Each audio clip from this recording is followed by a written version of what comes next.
정치권의 거친 언사들이 난무합니다. 어제 인사청문회장에선 법사위원장과 박지원 의원 간의 또 고성이 오갔습니다. 잠시 후에 그 장면 볼 텐데요. 알기 쉽고 속 시원하다는 반응도 있지만 언어의 품격이 곧 정치의 품격이라는 지적도 있습니다. 정치권의 언어 전투가 잦아지면서 각 당은 공격형 의원들을 전진 배치하고 그래서 소통과 합의가 더 어려워지는 것은 아닌지 잠시 후에 만나보실 이분도 자리의 무게만큼 그 논란의 중심에 서 있는 분입니다. 자, 진실을 향한 거친 질문 사사건건 시작합니다.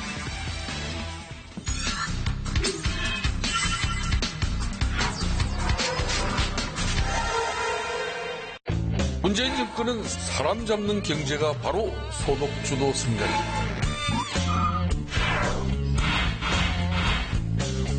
소득주도 성장 국회를 당장 멈춰주십시오. 문재인 정권은 적폐청산쇼로 국민들의 눈과 귀를 가리고 있습니다. 어떻게 입법부 소장께서 블루하우스 스피커를 자처하십니까? 자, 좀 조용히 하세요.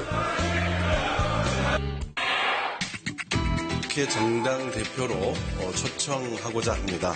근본 평양 정상회담에 함께 동행해 주시기를. 국회의 평양 정상회담 널널이 수행 또한 국회는 국민의 대표 기관이지 대통령의 수행 기관이 아니라는 점을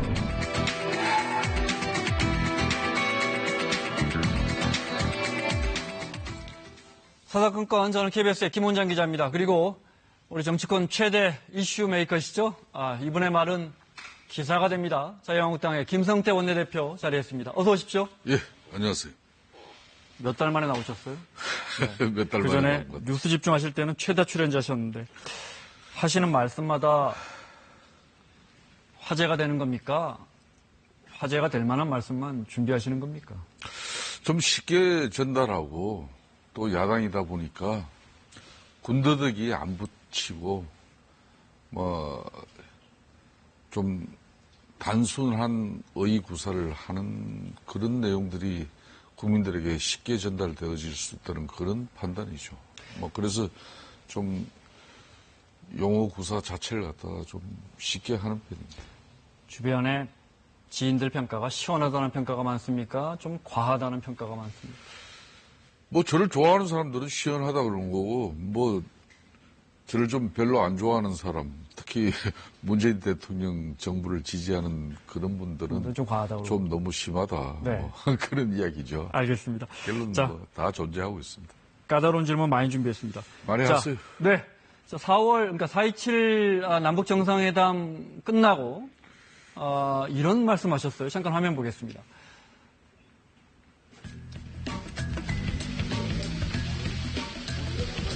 열이 진짜 없는 친구야. 강남 같이 가던 거예요. 네. 여당 초청 없이 치러진 남북 정상회담 만찬을 두고 이제 야당에 섭섭하다는 말씀을 하셨는데요. 많이 아쉬우셨나 봐요. 저는 정치하면서 이렇게 의리 없는 정치 처음 봤습니다.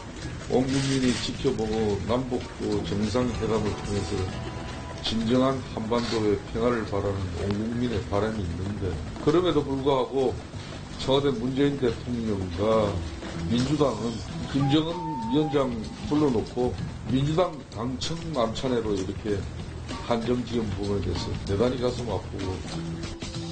그래서 그때는 정부하고 민주당만 그랬으니까 이번에 한번 평양 가셨으면 옥류관 냉면도 먹고 어떻습니까?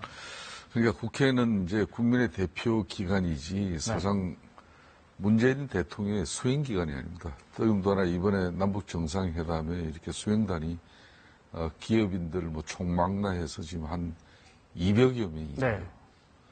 그러다 보니까 이 정기 국회도 사실상 지금 문을 닫아야 될 판이에요. 당장 다음 주 월요일 되면은 대통령 방북 소식을 KBS부터 모든 언론이 다 방송 화면에서 지면을 다 덮을 거 아닙니까?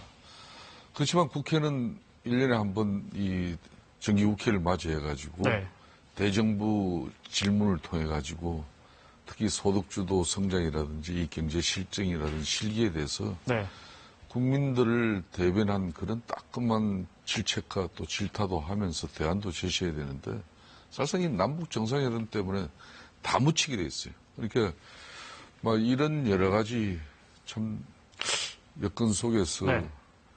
우리 국회 정기국회 의사 일정을 대통령 방북 그러니까 남북 정상회담 일정보다 저희들이 늦게 잡았다면 할 말이 없는데 네.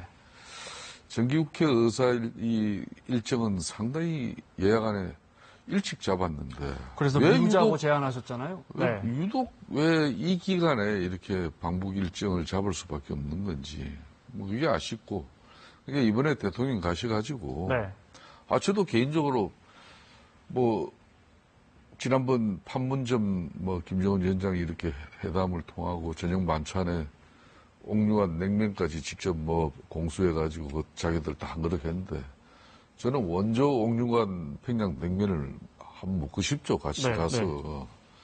그렇지만은 지난번 4.27 남북 정상회담과 또 판문점 회담 이후 또 네.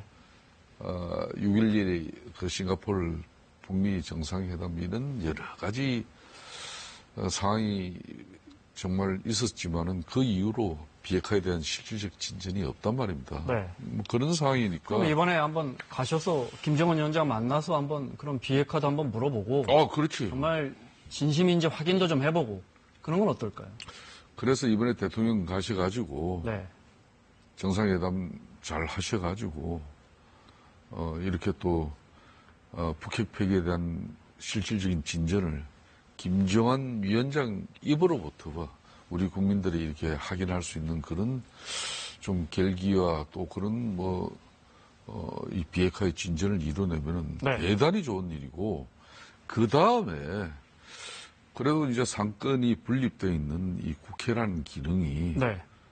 또 북한의 김정은 위원장도 만나고 또 북한의 최고인민회의나 이런 대한민국 국회 같은 그런 의회 기능도 같이 이렇게 회담을 할 수 있는 네. 그런 여건이 조성돼야 남북 되는 문제를 것이 개선하고 이 북미 관계가 개선되는 과정에서 물론 말씀하신 것처럼 우리는 삼권이 분리돼 있지만 또 이제 삼권이 분리돼 있다는 걸 김정은한테 보여주기 위해서라도 우리는 대통령이나 정부하고 다른 이야기도 한다.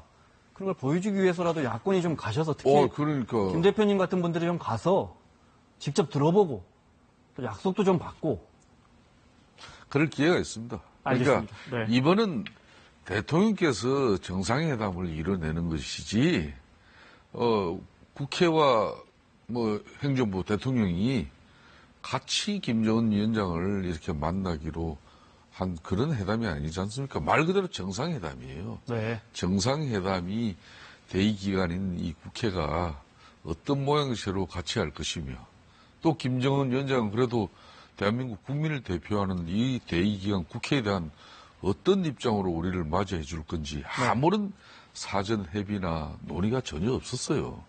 그런데 불과 대통령 방북 지금 한 일주일 남겨두고 국회도 참여했으면 좋겠다. 뭐 이렇게 해가지고 급하게 진행시키는 것은 이거는 국회에 대한 도리가 아니죠. 알겠습니다. 대통령 네. 뜻은 저희들이 고맙게 받아들이지만은 네. 알겠습니다. 어제 저희가 이 시간에도 잠깐 언급했는데 문희상 의장에게 예. 고구마 선물하셨어요. 네. 선물이 결과는 좋았던 것 같은데 영상 준비했습니다. 먼저 그 설정부터 보겠습니다. 발단이 된. 네. 문희상 국회의장께서 2018년도 정기국회 개원 연설을 하셨습니다. 어떻게 입법부 수장께서 블루하우스 스피커를 자처하십니까? 어떻게 심판이 선수로 뛰려고 하실 수가 있습니까? 제 의장 임기 동안 청와대나 정부의 말에 휘둘리는 그런 일이 있으면 제 정치 인생을 몽땅 다 걸겠습니다. 그런 일은 없어요. 네. 국회의장을 모욕하면 국회의장이 모욕당하는 게 아니라 국회가 모욕당한다는 사실을 가슴속 깊이 명심해 주시기 바랍니다. 그런데 엊그제 이 원내대표 모임 자리에서 분위기 좋아졌죠. 고구마 선물했습니다. 마침 우리 제1야당 대표께서 뭐 죄진 게 있는지 고구마를 자꾸 사가지고 왔어요. 그래서 마음이 확 풀어졌어요. 제가 문희상 의장님 좀 잘 보이려고 올 그 시장 통해서 뜨끈뜨끈한 핵고구마를 이렇게 삶은 걸 이렇게 사가지고 이렇게 드렸는데. 아니, 저런 거 좋은 것 같아요. 이렇게 막 냉철하게 날카롭게 지적하고 또 좀 분위기 싸하면 저렇게 풀 수 있는 그러니까 엊그저께. 고구마는 뭘 의미합니까? 그냥 사오신 거예요? 엊그저께 그러니까 2주에 한 번씩 네. 국회의장님과 교수단체 대표들이 주례회동을 네, 합니다. 2주에 한 번씩. 그렇게 하기로 근데, 했죠. 네. 예. 근데 제가 그날 불가피하게 늦었어요. 여기 11시에 같은 시간에 우리 당에서 이제 이런 소상공인들을 위한 그런 대국민 서명식 있는 그 네. 현장이 영등포 재래시장이었습니다. 그래서 저 딴에는 이 우리 당의 행사 일정을 한 30분 앞당겨서 그 주례회동 시간을 맞추려고 했는데 도대체가 이게 어려운 시간이었습니다. 그래서 제가 한 15분 늦어지게 됐어요. 그래서 최대한 하여튼 시간을 단축해서 저는 먼저 회동을 시작하고 계시라고 했는데 기다렸어요. 네. 그래서 제가 그런 걸 예상한 건 아니지만은 시장통이 이렇게 나오기 전에 마침 핵고구마를 이렇게 큰 다라에 이렇게 파시더라고요. 그걸 제가 집어 들었습니다. 이렇게 큰 비닐봉지에 들어있는 네. 걸. 이거 문희상 의장님 또 연세도 계시고 한데 이런 옛날 분들은 이런 고구마 좋아하니까 네. 그래서 제가 지각도 했을 겸 또 지난번 제가 또 대정부 연설에서 또 국회의장 또 마음 또 불편하게 하신 부분도 있고 해서 그래도 나이도 어린 제가 또 의장님 마음을 풀어드려야 안 되겠어요. 우리 사회에서 아직도 그걸 무시할 수가 없죠. 예, 그래서 그런 거고. 그러면 제가 평소 문희상 의장님 참 존경하는 분입니다. 네. 그분도 대쪽 같으시고 또 의회 민주주의자고 네. 그렇기 때문에 이제 다만 이분도 이제 평화에 대한 그런 상당히 철학이 깊으신 분이에요. 그래서 이제 이 남북 정상회담을 통해서 결국 우리가 추구하는 것은 평화인데 이 평화를 위해서는 이제 대통령이 이번 남북 정상회담에 네. 국회 비준 동의안을 이렇게 손에 쥐고 가면은 훨씬 김정은을 더 설득하기 좋겠지 않겠냐 이런 입장에서 이제 이 지난번 취임할 때부터 7월달 이 비준 동의를 국회가 해야 된다. 만일 예간에 합의가 안 되면 자기가 강행 처리할 수 있다. 제가 그때는 그래도 새로 취임하시는 의장님의 단호한 의지 정도로 이렇게 하고 말 대꾸를 안 했어요. 근데 이번에 정기국회 개헌연설에서도 또 그 부분을 이렇게 강조를 하시길래 그러면 청와대 스피커 발언은 그래서 아직도 유효한 겁니까? 그 부분은 이제 그만합시다. 제가 따뜻한 고구마 들고 고구마로 일단락됐으니까요. 국회의장 찾아뵙지 않습니까? 네, 알겠습니다. 최근에 이런 말씀 많이 들으시죠? 앞서도 잠깐 봤지만 표현이 날카로워졌다. 거칠어졌다. 어제도 SNS에 이런 말씀하셨어요. 정당 대표가 장기판에 바카스 뚜껑도 아닌데 우리가 흔히 장기판에 졸이라고 하잖아요. 네. 이렇게 졸 취급을 하는지 납득이 가지 않습니다. 자신들만의 평화 잔치상은 꼭 챙기겠다는 남북 간의 일정 관리에 탄식이 절로 나옵니다. 에라 이렇게 하셨어요. 네. 일각에서 말의 세기가 홍준표 전 대표를 넘어서는 것 같다. 이 지적은 어떻게 보십니까? 저는 그렇지는 않아요. 네. 국회의원은 국민의 대표입니다. 이게 국회의원들이 보통 좀 상당히 고급스럽고 전문적인 용어를 이렇게 잘 선택해요. 그래야만 좀 본인의 품격도 있어 보이고 또 전문성도 이렇게 확보하고 계신 것처럼 이렇게 비춰질 수 있는데 저는 서민들이 공감이 가능한 그런 합법도 중요한 그 소통의 방식이라고 이렇게 생각하고 있습니다. 그래서 좀 대중들에게 이렇게 선택받는 언어를 쓰는 것이 쉽지 않아요, 사실상. 그런 측면에서 저는 과거에 노조를 할 때에도 맨 처음에 이 대자보 글 쓰는 것부터 시작을 했습니다. 그래서 그동안 대정부 협상이라든지 노사 협상을 정말 많이 했죠. 또는 중앙노동위원회에서 이렇게 분쟁조정위원회를 하면서도 이렇게 쌍방을 이렇게 설득 이해시키는 노력을 많이 했습니다만은 제가 만들어내는 이 말들은 정말 처절한 제 그 삶의 현장, 지금까지 더 살아온 네. 현장, 정치 현장에서 뭐 이런 진정서로 몸에 밴 그런 용어. 말씀하신 것처럼 쉽고 이해도 쉽고 그럼요. 대중과 서민들이 이해하기는 쉽습니다. 그런데 이제 이번에도 교섭단체 대표 연설 때 나왔던 단어들 보면 세금 몰빵 경제 이런 건 참 서민적입니다. 그런데 미친 세금 중독 예산이라든지 뺑소니 정권이라든지 거칠어요. 제가 알기로 어제 사람 잡는 경제도 이야기했고. 네. 그러니까 주변에 의원실 안에서도 한국 경제 눈물의 씨앗 뭐 이런 내용도 얘기했죠. 그러니까 김성태라는 의원은 자기 방에 비서관들한테도 앞에서 싫은 소리를 잘 못하는 그런 여린 사람이다. 제가 이렇게 듣고 있는데 단어가 굉장히 거칠어요. 제가 듣는 여당이나 정부 입장, 청와대 입장에서는 어찌 보면 후벼 파는 것 같은. 그래서 설득은 안 되고 화만 나는 거 아니냐. 이런 지적은 어떠세요? 좀 있어 보시면 이제 제가 좀 달라질 겁니다. 지금은 문재인 정부의 청와대 참모들이나 또 장관들이나 좀 아프게 받아들여야 될 그런 시기예요. 오늘 8월 고용동계 통양 발표만 하더라도 우리가 장기 실업자가 이제 드디어 113만 명이나 됐습니다. 네.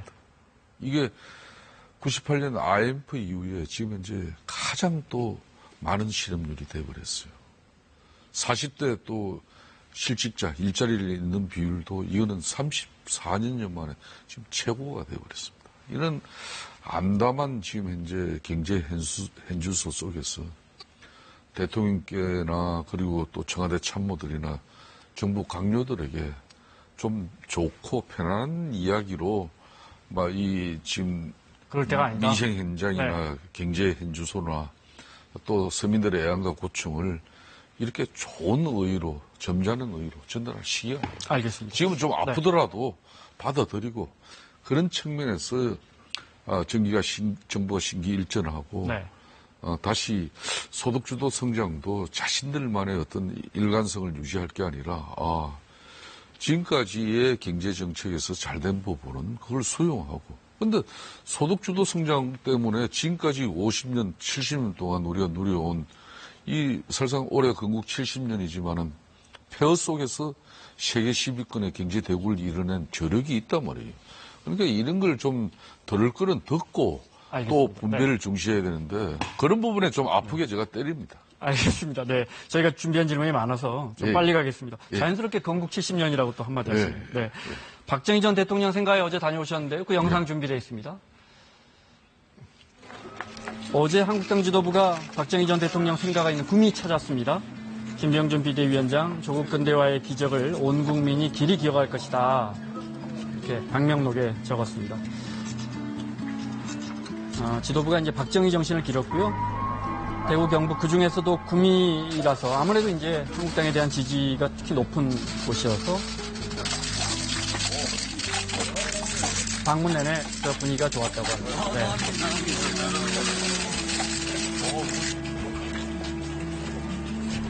장소가 장소인 만큼 다시 한번 박정희 정신을 강조했는데요. 박정희식 이 발전주의 전략으로부터 근본적인 패러다임 전환을 모시라고 있는 문재인 정부의 이른바 소득주도 성장이 현실 경제에서 여러 가지 부작용과 또 오류가 드러나고 있다는 것은 이미 다 알고 있는 사실입니다.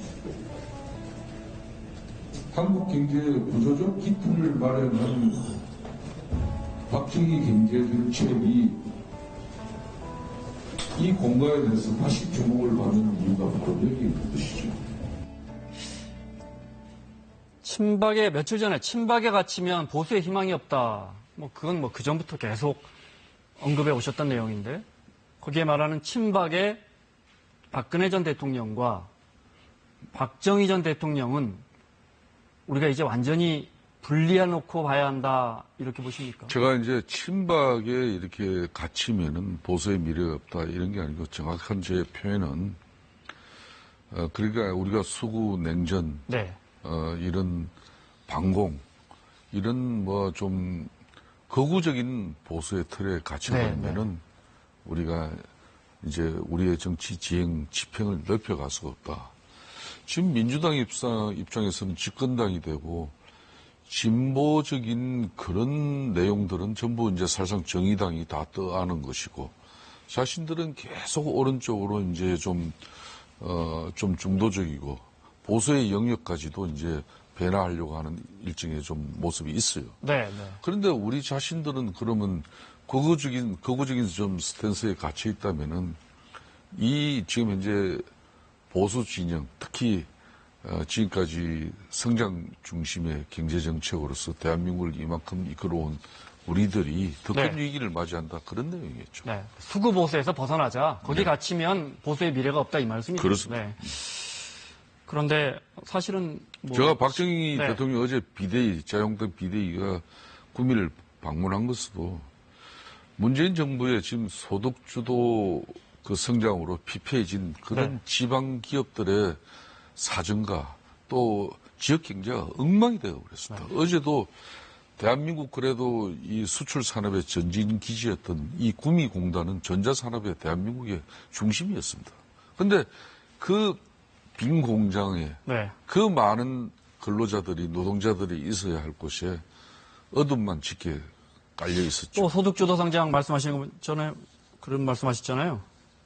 보름 동안 하나만 팬다고 하셨는데 네.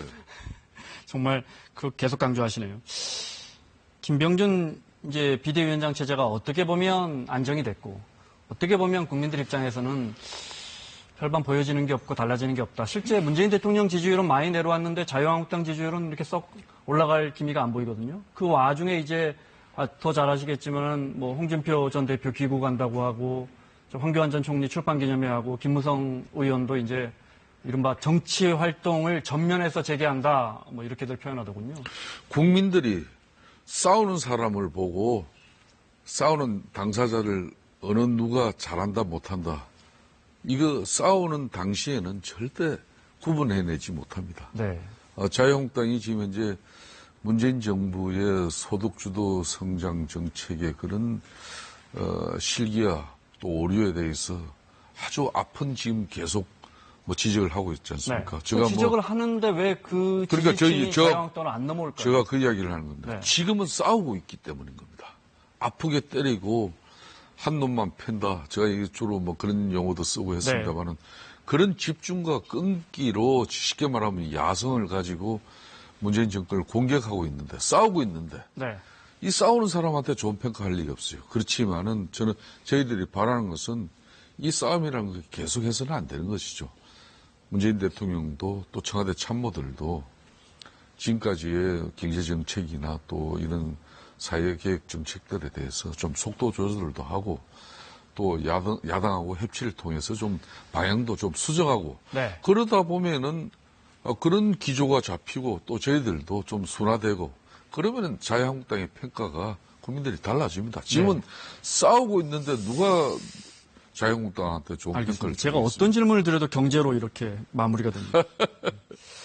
그 비대위 체제가 이제 어떻게 보면 잘 가고 있는데 뭐 계속 갈 수는 없고요. 뭐 내년 초라도 뭐 한 2월 정도라도 이제 당 대표를 뽑고 이렇게 당을 다시 정비해야 한다면 제가 방금 말씀드린 그런 분들 나올 텐데 많은 분들이 그럼 누가 될 것이냐 뭐 세간의 관심이죠. 홍준표 전 대표 관심 많이 곧 들어온다고 하고 황교안 전 총리 뭐 관심 많이 받고 있고 많은 분들이 제 주장은 아니고요. 많은 분들이 김성태 원내대표와 같은 복당파인 김무성 대표에게 아무래도 전 대표에게 좀 기울지 않겠느냐, 마음은 그러지 않겠느냐, 뭐 이렇게들 분석해요. 맞습니까?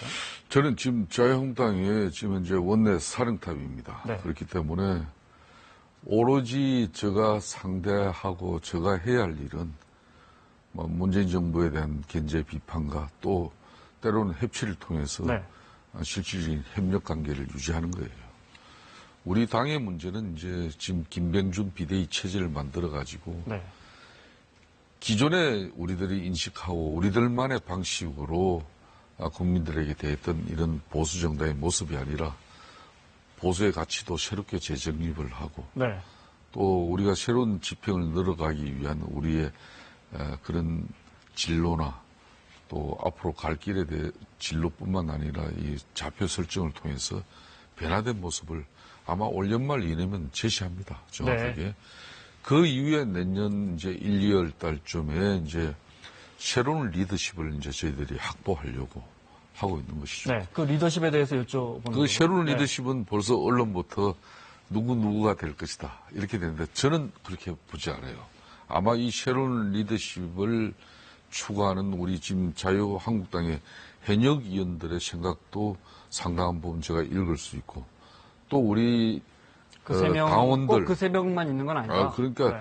폭넓은 아마 사고를 가지게 될 겁니다. 이게 새로운 보수의 가치가 재정립되면은 기존의 틀에 갇힌 어떤 인식으로서 국민들에게 우리가 다가가기보다는 다양한 여러 가지 시도가 있을 것이에요. 네. 그 시도에서 그 기간 동안에 지금부터 뭐 홍 대표든 김무성 전 대표든 한교안 의원이든 뭐 누구든 정말 자유한국당의 뭐 새로운 리더십에 자기가 중심이 되는 사람들은 이런 우리 당의 처절한 네. 몸부림 탈바꿈에 자기가 어떻게 이제 그게 부응할 것인가 이런 거는 좀 시간을 알겠습니다. 가지고 봐야죠. 네. 그러면 어려운 부탁 하나 드릴게요. 예. 저 카메라 보시고요. 네. 세 분 중에 누구한테 영상 편지를 쓰시면 좋을까 하다가 아직 내일- 그 영상 편지 그 세 분한테 쓸 사람 없습니다. 내일 교섭단체 대표 연설에 네. 첫 주자로 등장하시는 아, 김무성 의원에게 네. 격려 말씀이라도 오랫동안 정치당 같이 하셨으니까 한 30초 드릴까요? 네, 편하게. 네. 뭐 김무성 의원께서도 당 대표로서 사실상 박근혜 대통령 시절에 제대로 된 당 대표의 역할도 가져갈 수 없는 그 한계 속에서도 그래도 당을 잘 이끄신 분이죠. 무척이나 큰 인내력을 장점으로 가지고 있는 분이니까 우리 당의 자산입니다. 홍준표 전 당대표도 또 어려운 시절에 또 우리 당의 주역으로서 또 역할을 한 부분이 있는 것이고 한교안 전 총리 같은 분도 우리 당을 위해서 새로운 일을 찾을 수 있을 것입니다. 네. 이런 모든 분들이 우리 당의 자산으로서 뭐 새로운 이런 정치 지행과 또 우리 당의 변화에 적응하고 부응하는 그런 모습으로 화답해 주시길 바라겠습니다. 알겠습니다. 고생하셨습니다. 내일 저 교섭단체 대표 연설이 아니고 저 대정부질인데 어쨌든 네, 김무성 의원에게 말씀 결국 세 분 다 등장했습니다. 알겠습니다. 마무리를 해야겠습니다. 시간 때문에. 예. 당권 이야기 제가 좀 너무 앞서서 해드렸는데 그때 링에 오를 분들 중에 김성태 원내대표도 들어있을까요?